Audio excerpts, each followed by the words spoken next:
Il y a quelque temps, j'ai eu un cours nommé Communication Science. C'était mon tout premier cours auquel j'assistais dans un auditoire, lundi 8h30 avec un prof qui zozotait en anglais. Le cours parlait des sciences de la communication, de l'impact des médias et du rôle qu'étaient censés occuper ces médias au sein d'un État et d'une démocratie. J'ai dû rater l'examen plusieurs fois avant de réellement me mettre à le bosser et tout le monde me demandait pourquoi je gardais ce cours qui n'était alors qu'un cours à option. En réalité, le sujet me passionnait réellement. Et dans la matière, on a vu un concept qui me reste en tête encore aujourd'hui, c'est la notion de mise à l'agenda. La vidéo que tu vas voir est une retranscription d'une lettre que j'ai envoyée aux membres du cercle privé Écume il y a quelques temps. Écume, c'est le cercle auquel j'envoie une lettre chaque matin et tu peux rejoindre ce cercle via la première ligne, le premier lien dans la description si ça t'intéresse. Selon Wikipédia, la mise à l'agenda renvoie au passage d'un problème du domaine de la nature ou du privé au domaine public. Autrement dit, c'est la manière dont nous, le public, consommateurs d'informations de plusieurs médias, prenons connaissance ou non de certains sujets. Toujours selon Wikipédia, le concept d'agenda setting est développé par les chercheurs américains Maxwell Malcolms et Donald Shaw. Décrit initialement la fonction des médias de masse qui exercent un effet important sur la formation de l'opinion publique, en imposant le calendrier de certains événements et la hiérarchie des sujets. C'est l'idée d'une poignée de gens à la tête des médias qui décident ou non si le public doit être informé des sujets qu'ils abordent ou bien s'il vaut mieux leur cacher et ne pas l'aborder. Ceci n'est qu'une des théories en sciences de la communication avec une vision des médias comme étant tout puissants. Depuis tout à l'heure, je parle de médias. Les médias sont donc les journaux, la radio, la télévision et aujourd'hui, Internet.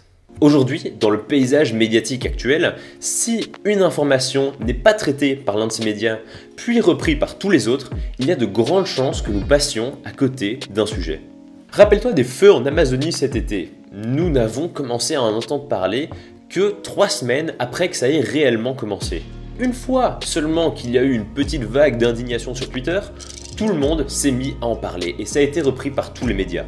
Voilà l'effet que ça peut avoir et j'ai eu le même effet ce week-end en lisant un article.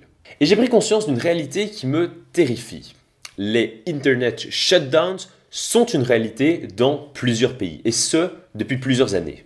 Ces Internet shutdowns ou ces coupures d'Internet sont quand un gouvernement décide de couper toute ou partie de l'Internet à une partie de sa population. J'avais déjà entendu parler du fait que les gouvernements avaient le pouvoir de restreindre l'accès à Internet de son pays. L'exemple le plus connu selon moi étant la Chine, où ils ont quasiment un Internet parallèle tant leur Internet est régulé. Mais couper l'Internet d'un pays ou de toute une population est en réalité beaucoup plus fréquent que je ne l'imaginais. Rien qu'en 2019, il y a eu plus de coupures d'Internet que jamais dans l'histoire l'année passée. Plus de 122 coupures à grande échelle, sans compter toutes les plus petites avec moins d'importance. Depuis notre confort occidental, on n'en entend souvent pas parler, car ça se passe souvent dans des pays plus lointains, où la démocratie est moins protégée, voire inexistante. Inde, Chine, Russie, Arabie Saoudite, etc. Couper Internet, c'est couper toutes les communications. Couper Internet, c'est empêcher des manifestations, ou même des révoltes sous couvert de sécurité nationale. C'est une manie qui a pris plusieurs gouvernements depuis le printemps arabe. Et même si ça cause la perte d'entrepreneurs du web, d'étudiants, tout ça ne sont que des dommages collatéraux.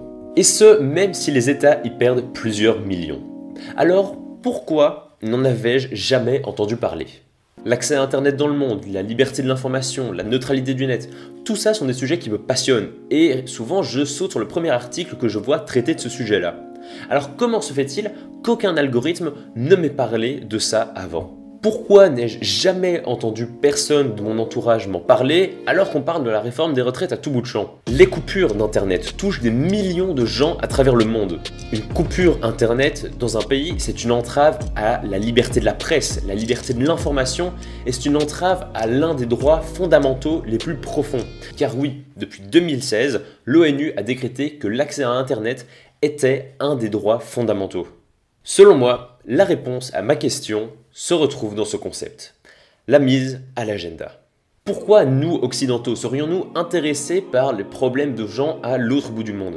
C'est un problème qui a peu de chances de nous toucher dans nos démocraties et sur lequel nous pouvons avoir qu'un relatif impact. Alors parlons plutôt des soucis de santé de Balkany.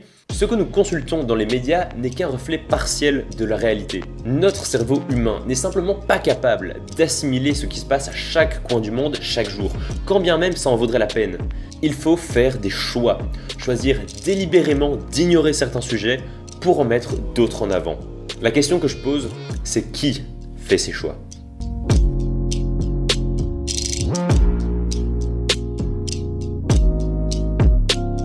Cette vidéo était la retranscription d'une des lettres que j'ai envoyées un matin aux membres du cercle privé Écume. Si tu veux en recevoir aussi et les recevoir le jour même et n'en manquer aucune, tu peux rejoindre le cercle privé via le premier lien dans la description.